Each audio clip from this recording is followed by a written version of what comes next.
Read that blurb carefully. Welcome back to Levity Books. My name is Liam and I hope you're reading well.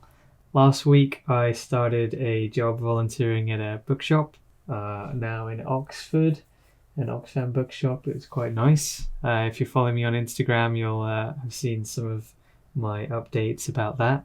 But today I'm here to talk to you about a book that's coming out on Tuesday called Bewilderment, which has been recently shortlisted for the Booker Prize of 2021.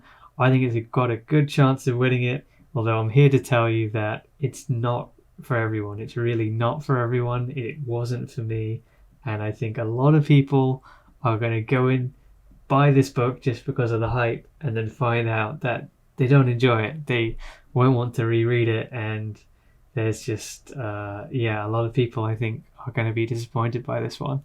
Richard Powers is by far the most well-known author in the Booker shortlist, so he's the forerunner to win. And I did think it was going to be a tie-up between him and Rachel Cusk because both of them recently won awards for their books before, and it's kind of this thing there where one author wins one award, they normally win another shortly after. So yeah, I think Richard Powers has got a good chance of winning this. Now, I've read the book Bewilderment. I got it as an ARC on my Kindle, and I'd like to thank Penguin and NetGalley for allowing me to do that. I had the honor of reading it early, so yeah, that was really exciting. It just, unfortunately, it didn't work for me. It's worked for a lot of other reviewers. It has a very high rating consistently among ARC reviewers, although you'll find the majority of them had already read Richard Powers' Overstory, which was an award-winning book that I almost wanted to read because Keanu Reeves recommended it. But I'd never read Richard Powers before, so I went into this completely blind with no real expectations of what I was going to read, other than from what I read from the blurb. And from the blurb, we can tell that Bewilderment is a story about a space scientist who has an unusual young boy, and this boy is not doing so well in school. This is something you can find from the Goodreads blurb.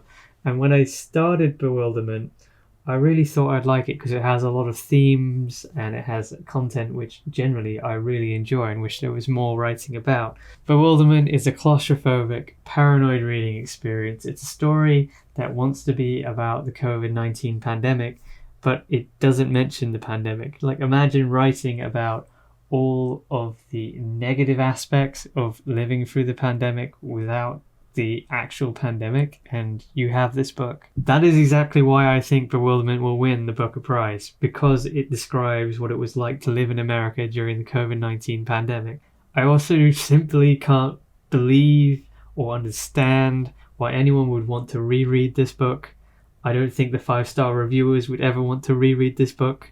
This is the last book I can really imagine wanting to reread. There are books which I dislike more than this, which I would be more likely to reread, just because this is unphenomenally disappointing. There's nothing significantly bad about this. There's nothing really experimental about this. There's nothing that really makes me want to go back and sort through the details. There's nothing that really stood out here.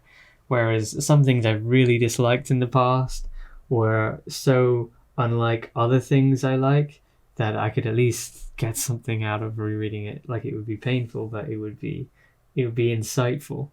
I don't think there's much lasting appeal or relevance to Bewilderment. I think people will look back on Bewilderment in about 10 years and wonder, why was it so acclaimed? And then remember, oh, it was a pandemic novel. It was a story very much of its time. And that's true. And I think that's precisely why there are some people who really like this, and precisely why this book will probably win the prize, because it is a topical story. Finally, someone stood up and wrote about the negative aspects of living during the pandemic. But I just think the perspective and the style and so many other aspects I found hard to appreciate. I find it hard to understand why anyone would be enthralled by the explanations of space in this book. I was really looking forward to learning about space, and I found myself getting stuck in the details, or even the motive behind the main character wanting to study space. There was just a lot missing from this. I felt it was almost like a tangent to something that was the main story. I think reviewers up till now have been turning a blind eye to how disappointing the astrobiology science perspective of this book is, and how marketing it like that is gonna leave some people wondering less about space. I'm surprised nobody else is confused by the message of a story which is promoting both environmentalism and space exploration. I mean, we had Bezos in space recently, like space tourism and environmental concerns, they kind of don't go together. I can't recall a book further from passing the Bechdel test, yet I'm the first to hear to criticize it for this. It's almost as if writing environmental fiction is the only way white male authors in America can escape automatically being dismissed as misogynist. Environmental literature, I think, is and could and should be important, but I just don't like how it's being marketed yet. It's still in its early stages, and everything that's coming out seems just a little... It's being made to be this radical escape from everything else in the world, whereas it could just be something we do, like little changes we make to make the world better, instead of these polarizing views seem to make it more of a divisive issue. We can be eco-conscious and sane.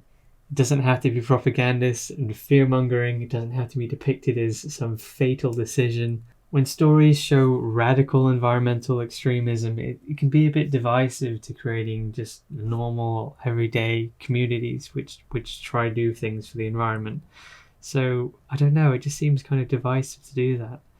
I don't know if it should be really called environmental literature. It's almost sometimes anti-environmental in some ways. Anyways, I'm sorry this review is a little negative and a bit of a rant, but there's only so much I can say because it's an art. All I'm saying is that the book generally isn't that optimistic, and it doesn't really go into space exploration like it says it should, and I think it's being praised for reasons that not everyone is gonna agree with.